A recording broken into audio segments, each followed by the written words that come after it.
राजस्थान की भी चर्चा करो। कहते हैं मणिपुर पे चर्चा चाहते हो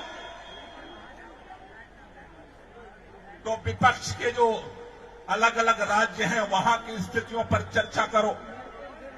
मैं भारतीय जनता पार्टी के नेताओं से कहना चाहता हूं कि ये देश दिल्ली पे भी चर्चा करना चाहता है, यूपी पे भी चर्चा करना चाहता है, कश्मीर पे भी चर्चा करना चाहता है, एमपी पे भी चर्चा करना चाहता है, राजस्थान पे भी चर्चा करना चाहता है। मां भारती के गर्भ में पैदा हुई हर एक बेटी के आबरू पर जहां भी संकट आता है उस पर चर्चा करना चाहता है। लेकिन इसके बहाने पिछले 90 दिनों से 3 महीने हो गए मणिपुर के लोग जिस दर्द को महसूस कर रहे हैं, भाजपाइयों तुम्हें आंख बंद करके इधर उधर नहीं जाने देंगे। अगर देश के प्रधानमंत्री को लगता है कि वो चुप्पी साध करके मणिपुर के दर्द को इग्नोर कर देंगे, यह इस देश के अंदर अब संभव नहीं है। देश ने आपको 9 साल मौका दिया है। आपने नारा लगाया था इस देश के अंदर बहुत हुआ महिलाओं पे अत्याचार, अब की बार मोदी सरकार। प्रधानमंत्री जी, आपको मणिपुर में वोट मांगने जाने के लिए मौका मिल जाता है, आपको नागालैंड में वोट मांगने का मौका मिल जाता है, आपको तमिलनाडु में जाकर के वोट मांगने का मौका मिल जाता है, आपको विदेशों में घूमने का मौका मिल जाता है। लेकिन मैं भारतीय जनता पार्टी से पूछना चाहता हूं, अरे तुम्हारा 56 इंच का सीना कहां चला गया? आज मणिपुर पे बात करते समय कहां छुपे हुए हो पर्दे के अंदर? देश के गृह मंत्री कह रहे हैं चर्चा के लिए भाजपा तैयार है और विपक्ष भाग रहा है। भाजपाइयों, तुम्हारे पास अब बहाना नहीं बचा है। मणिपुर के उस बच्चे के दर्द को तुम्हें इस बात के लिए खड़ा होना पड़ेगा, उस दर्द का हिसाब देना पड़ेगा। आज हजारों बच्चे मणिपुर के हिंसा में गायब हो चुके हैं। माएं बिलख रही है, हमारा बेटा कहां गया? बहनों के साथ जो अत्याचार हुआ है वीडियो के माध्यम से आज पूरे देश और दुनिया के सामने आ चुका है। घर जलाए जा चुके, एक एक दिन का जोड़ करके लोग झोपड़ियां बनाते हैं, अपना घर बनाते हैं, अपना आशियाना बनाते हैं।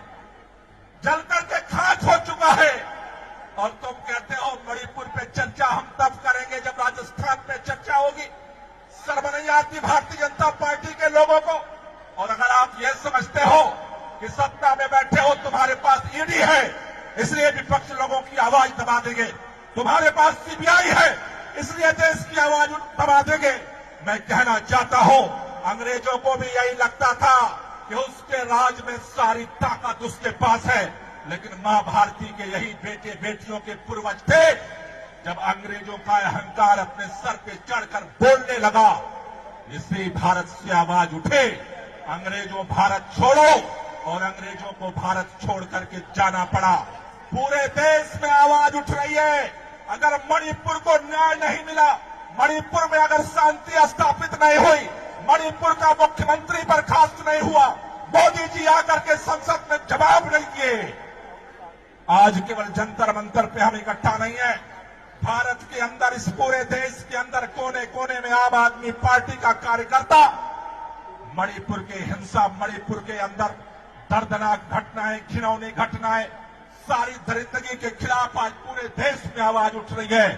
अगर मोदी जी या तो चुप्पी छोड़, या तो चुप्पी तोड़ो, और या फिर गद्दे बेच का अब समझौता होने की स्थिति में नहीं है भारत। आपको दर्द हो रहा है इंडिया से?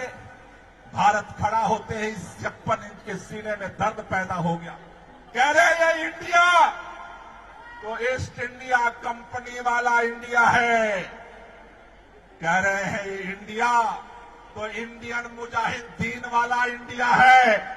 अगर मणिपुर जैसे लोगों के सीने पर आपकी सत्ता के संरक्षण में अगर लोगों के पेट पर लात मारा जाता रहेगा, अगर लोगों की आबरू पे लात मारा जाता रहेगा, यकीन मानो इस देश के लोगों की आह 2024 के चुनाव में इंडिया को जिताने जा रही है।